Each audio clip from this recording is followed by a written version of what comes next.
En el poco tiempo de clases que tuvimos por el momento, habrán notado que nosotros empezamos a hablar ya de elementos, de componentes de la industria eléctrica o electrónica.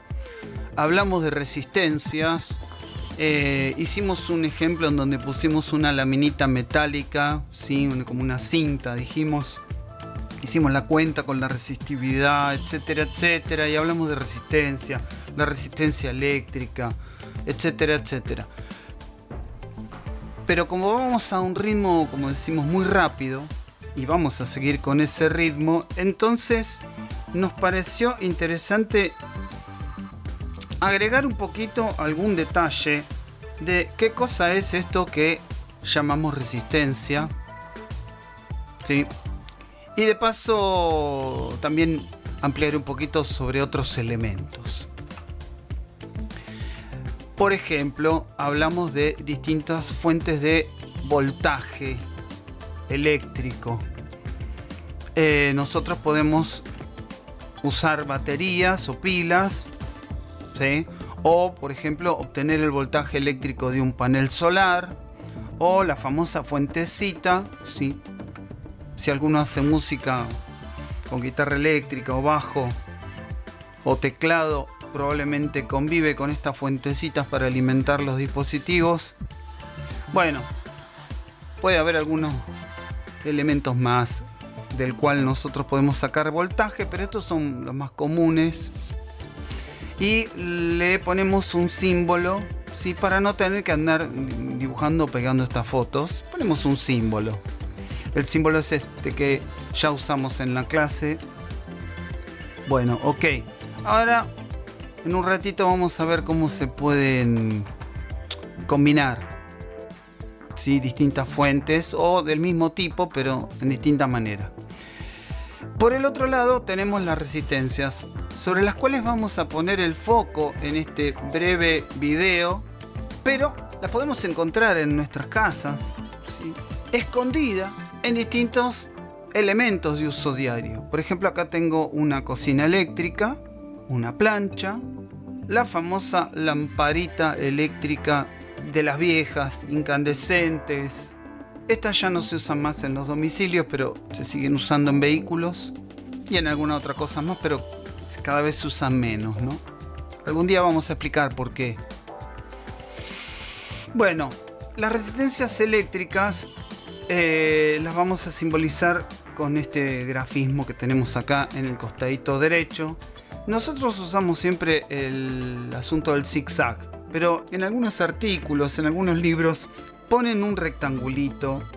Bueno, aceptemos que también eso podría graficarnos, ¿sí? En un diagrama esto de las resistencias. ¿Cómo vincular varios elementos de estos? Bueno, por ejemplo, se pueden conectar en serie o en paralelo, ¿sí?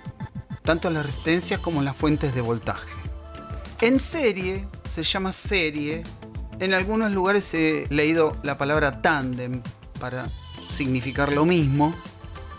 Significa que están una a continuación de la otra, haciendo como una especie, si se quiere, de guirnalda. Bueno, estos se llaman componentes en serie o conexión en serie. Por ejemplo, podemos poner dos baterías en serie. Cuando hacemos esto, la polaridad, si está bien orientada, cada una está hacia el mismo lado, podríamos decir, se van a sumar los potenciales. Esto sucede, por ejemplo, cuando ponemos pilas en el control remoto de la tele. Tenemos que poner un par de pilas, las ponemos en la orientación adecuada, tal como indica la propia carcasa del control remoto.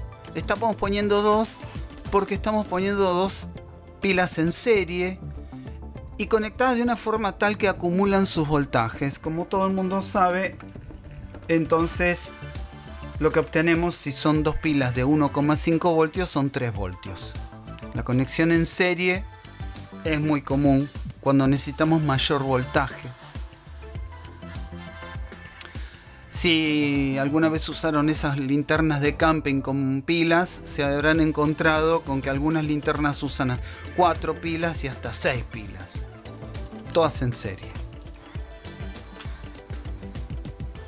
Si ponemos la polaridad en forma equivocada, en vez de sumar se resta. Entonces, si yo en el control remoto una de las pilas la pongo al revés de lo que debería, tengo 1,5 menos 1,5, 0. O sea, no va a pasar nada, pero el control remoto no va a funcionar. En los elementos de plástico en donde insertamos las pilas suele haber algún truquito para evitar que las cosas se pongan al revés. Pero si no tuviera este truquito, de todos modos no va a pasar nada. No va a funcionar. Las pilas no se pueden poner en paralelo. No es recomendable. Sobre todo si son de voltajes muy distintos. Porque lo que va a suceder es una circulación altísima de corriente entre los cables y entre las baterías, y probablemente algo se estropee, o se funda, o explote, o lo que sea. En bancos de baterías, para almacenar mucha cantidad de energía, se hacen conexiones en paralelo, pero se trata de asegurarse todo el tiempo que los voltajes de todas las baterías sean idénticos, para que no haya circulación entre ellas. Las resistencias también se pueden conectar en serie. Y otra vez, cuando ponemos dos resistencias en serie, una a continuación de otra, como dijimos recién en guirnalda, la resistencia equivalente total de esta combinación es la suma, ¿sí? Si tenemos una resistencia de 1 ohm y una de 4 ohms, las ponemos en serie y nos da 5 ohms. Las resistencias no tienen polaridad, no importa cómo las pongamos. Entonces da lo mismo el orden, ¿sí? Y la posición relativa, digamos. En qué pata entra la corriente, en qué pata sale, da igual. En paralelo, lo vamos a ver más adelante, se pueden conectar. Acá ya no es guirnalda, sino las patas están conectadas entre ellas. Acá no es una a continuación de la otra, sino una al lado de la otra. Esta conexión se llama paralelo y más adelante vamos a explicar cómo calcular qué resistencia equivalente o cuál es la resistencia total que estas dos arman en conjunto. Y ponemos dos, pero pueden ser más de dos. Lo mismo en la serie. Ponemos dos resistencias para explicar el asunto, pero podríamos poner más, ¿sí? Y en paralelo también podríamos poner muchas más. Bueno, hay cuentas para sacar esos cálculos. Y por último, no podemos dejar de vincular las fuentes de tensión con las resistencias y nos aparece nuestra ley de Ohm. ¿Cómo hacemos en un diagrama del conexionado? Ya lo explicamos, mediante líneas que representan cables, ¿sí? Si no hacemos un circuito, no puede haber circulación de corriente, ¿sí? Y si no tenemos una fuente de tensión, tampoco puede haber circulación de corriente. Como sea, cuando ya están todos los elementos interconectados, podemos resolver qué corriente circula con la ley de Ohm. Por ejemplo, acá tengo 12 voltios, una resistencia de 10 ohms. Bueno, esta cuenta me da 1,2 amperes, ¿sí? En principio, para los usos que le vamos a hacer a estos elementos en los ejercicios, vamos a decir que la fuente de tensión o voltaje, por ejemplo estos 12 de este ejercicio, puede entregar una cantidad ilimitada de energías. O sea, es ideal. Es ideal. ¿Qué quiere decir esto? Que puede entregar cualquier valor de corriente. Yo le pido 1,2, me da 1,2. Yo le pido 20, me da 20. Esto no es cierto.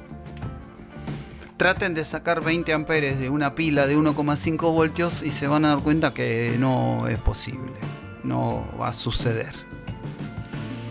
No le da el cuero para tanta energía y lo que sucede es que la pila, además de que no va a durar nada, no puede sostener esa corriente y entonces baja la tensión. Entonces en vez de 1,5 tenemos mucho menos, ¿sí?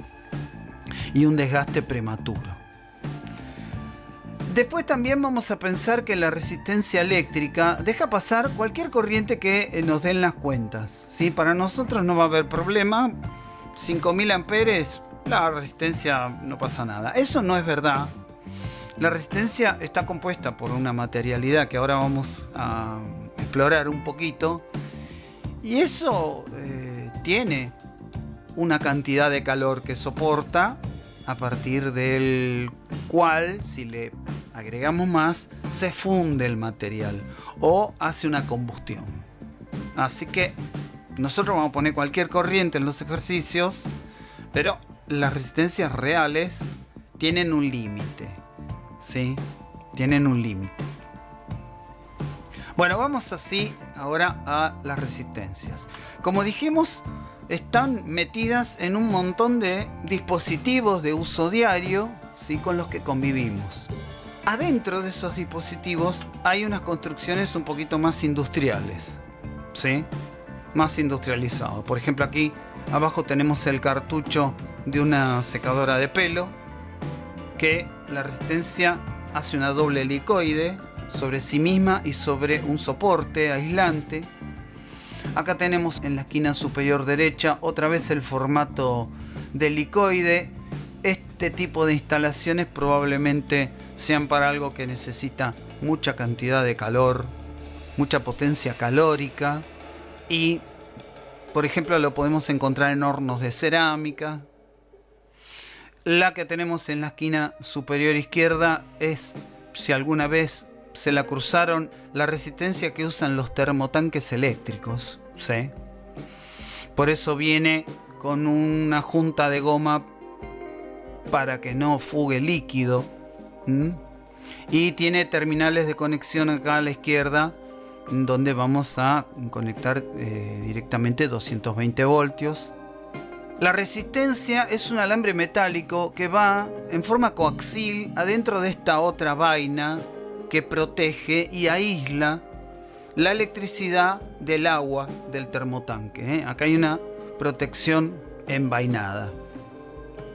Y la última que vemos acá abajo, no sé si alguna vez fueron a una ferretería y les ofrecieron para calentar agua esta cerámica en donde tenemos la resistencia eléctrica a la vista.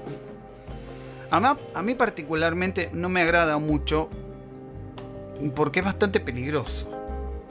O sea, esto lo conectamos a 220 voltios y en esa resistencia tenemos 220 voltios. Yo personalmente no adhiero a esta fabricación. Si se quiere, prefiero este tipo de construcciones que son muchísimo más seguras e incluso tiene protecciones térmicas para evitar sobrecalentamientos o posibles igniciones. Pero las hemos visto y se siguen viendo en ferreterías sobre todo. Después, para dispositivos electrónicos tenemos una serie de fabricaciones que cumplen distintas finalidades. Tenemos resistencias variables que llamamos potenciómetros, que suelen tener un pequeño perno, ¿sí?, que nos permite girarlo y con eso cambia el valor de la resistencia. Esto se ve bastante, volviendo al tema de los músicos, en controles de volumen, de teclados, de pedales, para, por ejemplo, darle mayor o menor efecto. ¿Sí? Las perillitas. Bueno, detrás de la perillita que ajustamos a mano con un capuchón de plástico, detrás de eso está el perno que hace recorrer la resistencia eléctrica que está metido dentro de esta cápsula que vemos. Esta cápsula metálica, ¿sí? La resistencia está metida ahí adentro. En la figura de abajo lo que vemos es lo mismo, una resistencia variable, pero esta se ajusta con un destornillador. No es para que la usemos directamente nosotros, sino que tiene aplicaciones de los diseños de electrónica, ¿no? Bueno, y acá tenemos otra variante más. Esta se llama multivuelta porque no gira solo 360 grados, sino que da muchas vueltas. Bueno, no importa, es un tipo constructivo. Después tenemos por un lado las resistencias fijas que tienen el valor que tienen y listo, no se regulan, no se ajustan, no, se supone que no cambian. Ahora vamos a ampliar porque hay una variedad enorme de estas. Y después tenemos resistencias especiales, por ejemplo LDR, que son resistencias que varían con la luz, Light Dependent Resistance, resistencias que cuando le iluminamos más cae la resistencia eléctrica, cuando le iluminamos menos sube la resistencia eléctrica. En total oscuridad tiene una resistencia casi infinita, ¿sí? Y con una luz muy potente tiene una resistencia casi nula. LDR se llaman resistencias variables con la luz. Y por otro lado tenemos lo que se llaman termistores, que son resistencias también variables con la temperatura. A mayor temperatura, menor resistencia. A menor temperatura, más resistencia. Estas resistencias especiales de aquí abajo se usan para distintas aplicaciones insertas en distintos dispositivos. Por ejemplo, en las cámaras fotográficas los LDR se usan mucho para ver el nivel de iluminación del espacio en donde estamos tratando de sacar una toma fotográfica. Los NTC o termistores se usan tanto para medir temperatura como para protección. Si necesitamos que algo que tiene la posibilidad de calentarse mucho sea protegido, necesitamos a alguien que esté observando cuánta temperatura tiene y ahí se toma con un termistor.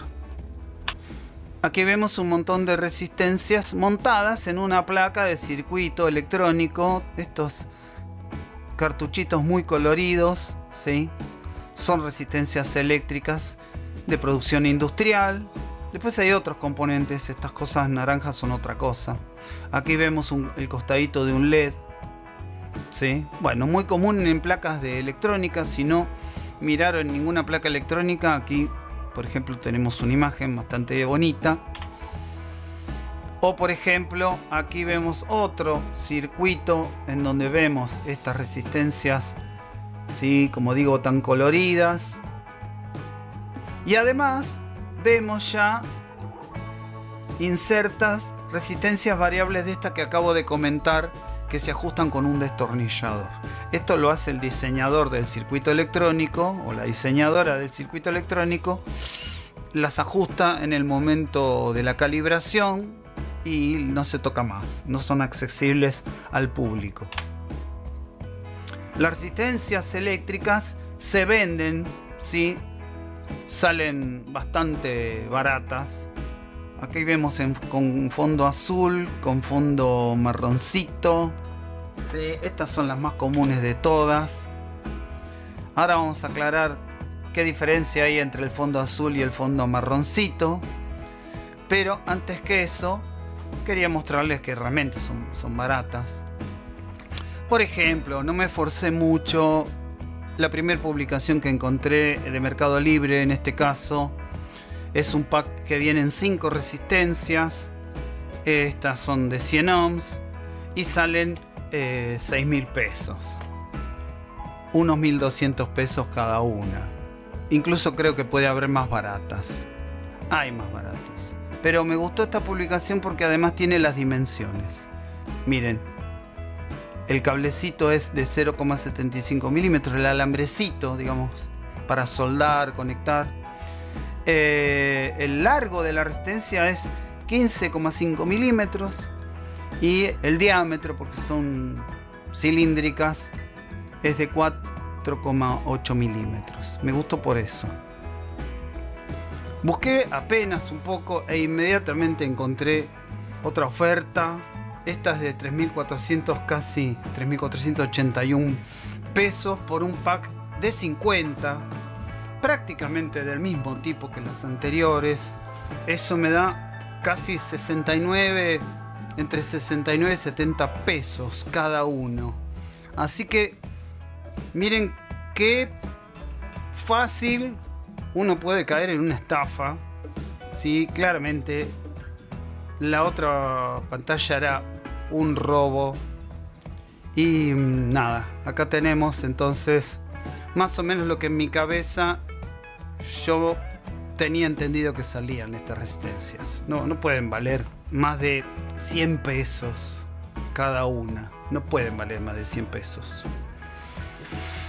Último asunto, y con esto ya vamos terminando, el tema de los códigos de colores. Antes de comentar este asunto, voy a decir que no se tienen que aprender los códigos de colores, para nada.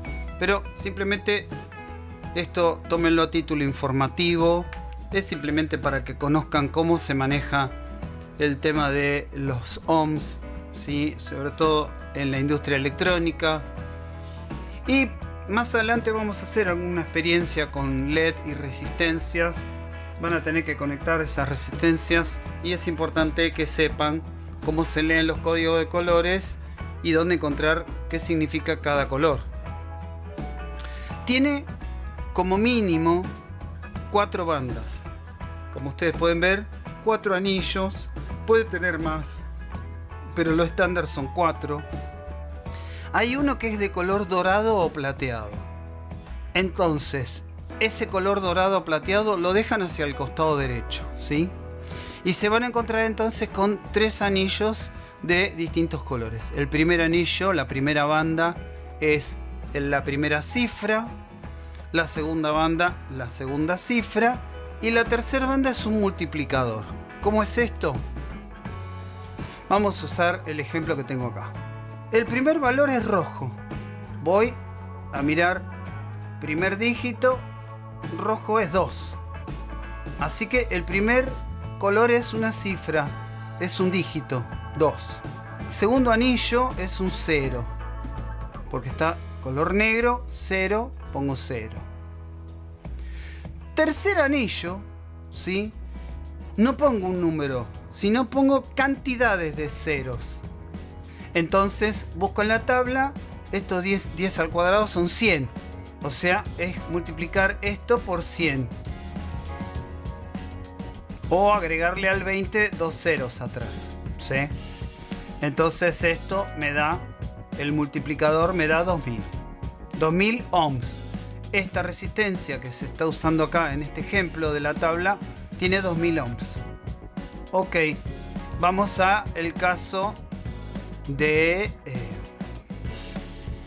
el caso justo de la foto. La primera banda es un naranja. Busco el naranja, el primer dígito es un 3. Lo voy a poner acá abajo. El segundo dígito también es un 3. ¿Sí? El tercer dígito es un 0. Así que yo acá tengo que multiplicar por 10 a la 0. 10 a la 0. 10 a la 0 es 1. Cualquier base a la 0 da 1. Así que esta resistencia que tengo ahí en pantalla, en la foto, es de 33 ohms. Eso por un lado. Por otro lado, ¿qué quiere decir la última banda? Esta, como dije, es de color dorado o plateado en la mayoría de los casos. Es la que dejamos a la derecha. ¿Qué significa esa banda? Es la tolerancia. Si es dorado, ¿sí? La tolerancia es del 5%. Y si es plateado, la tolerancia es del 10%. Más menos 10%, más menos 5%. ¿Qué significa? Yo compro una resistencia de 100 ohms y veo un anillo plateado al final, ¿sí? 10%. Eso significa que yo la compro de 100, pero puede ser que tenga valores entre 90 y 110, o sea, más o menos 10%. Tiene una variación la fabricación, ¿sí? Está alrededor de 100, como mucho 110, como mínimo 90. Eso es lo que significa el color plateado. Hay resistencias de mayor precisión, ¿sí?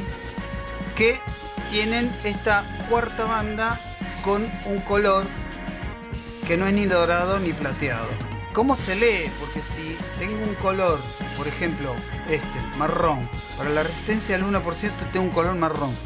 ¿Cómo sé entonces cuál banda dejar a la derecha para tomar las otras 3 como cifra?